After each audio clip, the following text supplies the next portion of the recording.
बेळगाव गोवा या नॅशनल हायवेचेर जो आनमोड घाटांतल्यान जो रस्तो जाता त्या रस्त्याचे काम अर्धवट असल्यान ह्या रस्त्याचे काम पूर्ण जायपर्यंत या मार्गाल्यान हायवे व्हेकल आसा ते हायवे व्हेकलाक वचपा खातीर कारवार डिस्ट्रिक्ट कलेक्टरान बंदी घातिल्ली आसा। मात्र गेल्या काही दिवसांपासून मोठ्या प्रमाणात हायवे व्हेकल रात्रीच्यो या मार्गाल्यान वयता तेजी माहिती CPIक मेळिल्ली। त्यानुसार रात्री CPIन कारवाई करून सुमारे 20 हायवे व्हेकल जप्त केल्ले आसात।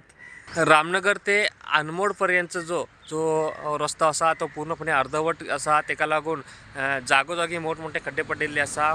तेका लागून जो हायवे व्हेकल गेल्यानंतर या मार्गाचेर मोठ्या प्रमाणात अपघात घडतात।